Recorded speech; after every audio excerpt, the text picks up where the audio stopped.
as you can see, the secrets get worse and worse as you climb. So how do you maintain secrecy in the system? Okay?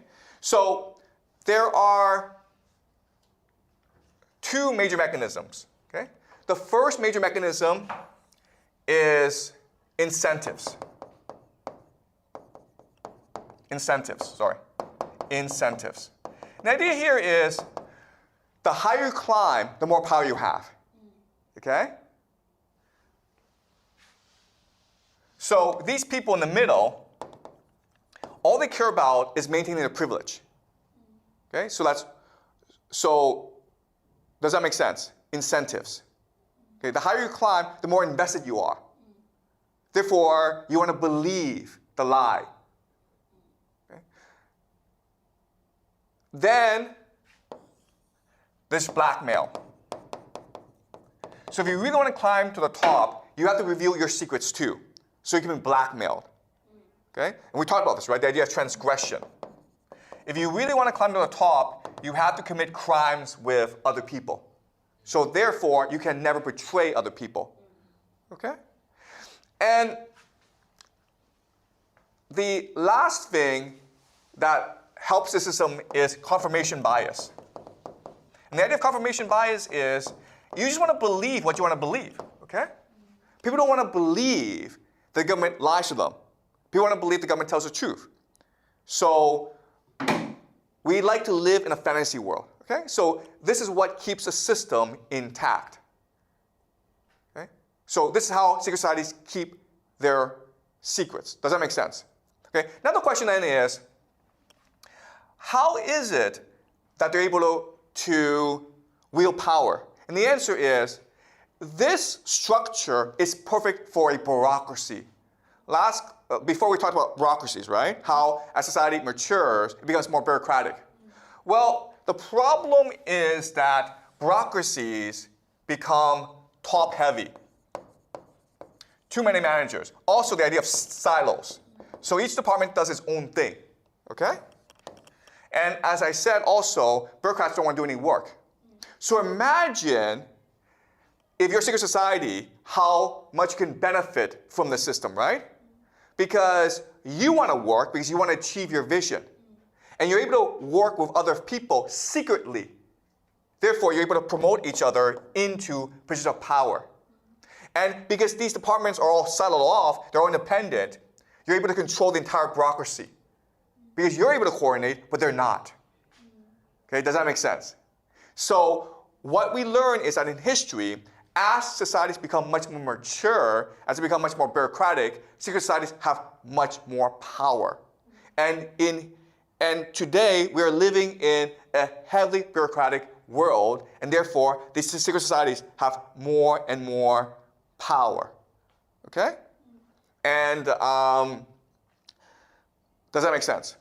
The other thing that we need to remember is that there are thousands and thousands of secret societies. Okay, so let's name some of them. The Freemasons, the Jesuits, the Mormons, the Frankists. Okay, lots and lots, okay? We'll go over each one later on this semester. What you need to remember is that at this stage in development, when society is bureaucratic, when they become parasites on the bureaucracy, they are incentivized to work together to achieve their vision. Okay? But once they create the world government, then they will fight each other. But at this point in their development, they will work and actively collaborate together. Okay? So 9/11, JFK, moon landing, they were all working together. Okay? So we'll be studying this more as the semester progresses. All right. So let's conclude. Sorry.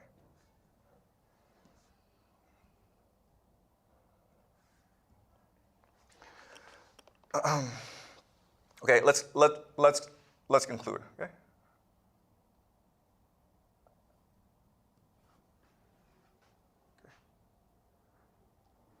Sorry, Okay, so let's talk about the atomic bomb. This is Henry Truman, okay? Henry Truman is the 33rd president of the United States. Number 33, right? He's also a 33rd degree Freemason, which is the highest Freemason, okay? Why is it important? Because he's the one who ordered the dropping of the atomic bombs on Hiroshima and Nagasaki. Now, this is controversial because at this point, America didn't have to nuke Japan. Why? Because America was firebombing Tokyo. You can see the damage, right? In Tokyo, all the houses are wooden. Guess what? If you drop fire bombs on these houses, everything burns. So America was just burning Japan to death. They didn't have to drop the nuclear bombs. Okay? You can see the devastation, okay? This is Tokyo. They burned everything down. There was talk that if America launched a land invasion of Japan, lots of people would have died. But you didn't have to invade Japan because you were just bombing Japan to ashes. So why did they drop the bomb? Well, the other argument is that they dropped the bomb to scare the Soviet Union. But that only encouraged the Soviet Union to get their own bomb, right? So you have to ask yourself, why did they do this? And if you go back to the 33-degree story, okay, which is just explained, it gives you an explanation. I'm not saying it's right, but it offers you a possibility. Okay, so as you can see, all these major cities, including Babylon, including Baghdad, Damascus, Hiroshima, are all part of 33-degree latitude, okay? Guess what, guys? A lot of famous athletes wear number 33. And they are Freemasons, okay? So this is Scottie Pippen and Shaquille O'Neal. We know they are Freemasons. Larry Bird and Kareem Abdul-Jabbar also wear number 33. Okay? 33 is important. Jesus died when he was 33 years old. The word God, Elohim, appears 33 times in Genesis. King David reigned for 33 years. The Vedic pantheon, Hinduism, has 33 deities. Human spine has 33 bones. Okay, so number 33 appears over and over. So the secret societies see number 33 as a magic number. The moon landing. Okay, I'm not saying the moon landing was faked, but there's an argument that it is impossible for humans to leave something called the Van Allen belt. Okay, the Van Allen belt is this electromagnetic field that protects us from cosmic radiation. So that the belts themselves have heavy radiation. So if you go into it, you die. But also if you leave the Van Allen belts, there's nothing to protect you from cosmic radiation, so you could die as well. So some scientists actually believe that it's impossible to leave Earth. Okay, we'll just die. I don't know how they were able to do this. And as you may know, right now, a lot of countries, America, China, are trying to get back to the moon. They're having a really hard time, okay? They're having a hard time because NASA lost all the technology, lost all the footage, lost all the data. Oops. Oh well. Okay. So how was NASA able to keep the secret? Well, guess what? A lot of their most important people were Freemasons. Okay? This is Buzz Aldrin, one of the 3 astronauts. He was a Freemason, okay? John Glenn, the first American to orbit the Earth, was a Freemason, 33-degree Mason, okay? As was James Webb, one of the first NASA administrators. James Webb, Kenneth Klett. So these people are embedded throughout the bureaucracy. And because they're able to coordinate, they have complete control of the bureaucracy. Does that make sense? So it doesn't matter who's at the top. What matters is which bureaucrats are able to work together to achieve their vision. This is Werner von Braun, and he was one of the first NASA leaders. And he's a German. He was actually a Nazi who was brought over after World War II to help America build its space program. Okay? And he had a friend or a colleague named Carol Rosen. And we don't know if this is true. Okay? But what Carol Rosen tells us is that when von Braun died, he told us that America, the American government, was first and foremost concerned about spending weapons, spending money on space weapons. Okay? And to do this, what America will do is continue to manufacture threats to justify all the spending on weaponry. Okay? And then she lists the different threats. First, they will use Russians, okay? The Russians. We have to defeat the Russians in the space race. Then they'll be like, you know what? Terrorists, okay, 9/11. Then, third world countries, the crazies, like North Korea, okay? Iran.